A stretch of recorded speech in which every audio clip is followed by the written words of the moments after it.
अल वरी असां सी में तो वञी बिस्मिल्लाह छा कयूंसि गानो हाला प्यारा अस्सलाम वालेकुम या अली मदद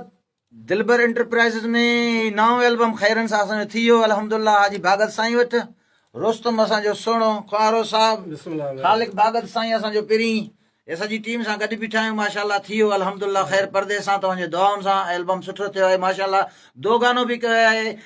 ख़ालिक सां अदा ख़ालिक भागत सां इंशाल्लाह तव्हांखे पसंदि ईंदो इंशाल्लाह नए साल में नओं तोहफ़ो ॾिनो उस्ताद इंशाल्लाह इंशाल्लाह सलामत रहो लाइव गानो बि हिकिड़ो था ॿुधो हल रहा भला मेरे लिए साईं जी कयां जेके दोस्त ॾिसनि था महिरबानियूं सभिनि जूं महिरबानियूं लख कुर्ब लख लाइक आबाद हूंदो मुंहिंजा मिठा पिरी महबूब सूरत ॿुधो दुखायल मूं पारनि जो ऐं अर्श वारा मालिक साईं इंसाफ़ कर अला साईं इश्क वारनि जो दुखायल मूं पारनि जो अला साईं इश्क वारनि जो दुखायल मूं पारनि जो ऐं अर्श वारा मालिक साईं इंसाफ़ कर अला साईं इश्क वारनि जो दुखायल मूं पारनि जो अला साईं इश्क वारनि जो दुखायल मूं पारनि जो ऐं अर्श वारा मालिक साईं इंसाफ़ कर अला साईं इश्क वारनि जो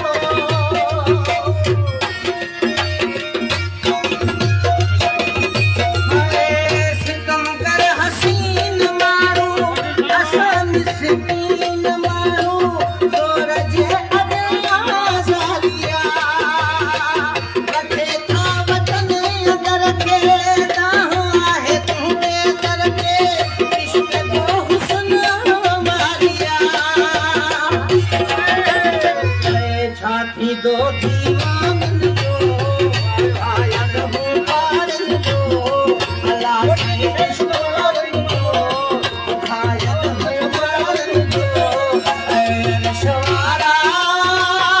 मालिक साईं इंसाफ़ कर अला साईं इश्क वारनि जो दुखायल मूं पारनि जो अला साईं इश्क वारनि जो दुखायल मूं पारनि जो ऐं अर्श वारा मालिक साईं इंसाफ़ कर अला साईं इश्क वारनि जो वॾी महिरबानियूं सभिनी दोस्तनि जी हे असांजा प्यारा उस्ताद आशिक़ सभु मौजूद उस्ताद सीनियर माशाल्लाह मौला ख़ुशि रखे सॼी टीम जेको आहे दिलबर प्रोडक्शन जो प्रोड्यूसर हाजी भागत बिस्मिल्लाह बिस्मिल्लाह मेहरबानी मास्टर खालिद भागत मां जो नाचीस भा रुस्तम अली ख्वारो सभिनी दोस्तनि जी महिरबानियूं ख़ैर सां एल्बम थी वियो महिरबानियूं हाजी भागत साहब जूं जेके असां वटि कई आयो असांजा साईंजन जा लख कुर्ब ऐं संदसि पुट जूं ऐं माशाल्लाह तमामु बहितरीन कमु भाउ मेहर जो तमामु बहितरीन असांजी दिलि ख़ुशि थी वई इंशाल्लाह नेक्स्ट टाइम ईंदासीं हिते ई ईंदासीं बिल्कुलु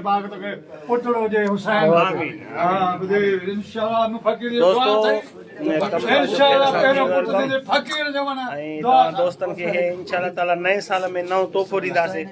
उस्ताद गुलाम सिंह उमरान साहब जा आला से उनखे हयाती जी एल्बम काफ़ी थिया आहिनि पर हे एल्बम जेको आहे न त वरी वॾी महिनत कई आहे उस्ताद गुलाम सिंह साहब पाण उनजी सॼी टीम असां सिलेक्शन वारे वॾी महिनत आहे हे एल्बम इंशाल्लाह ताला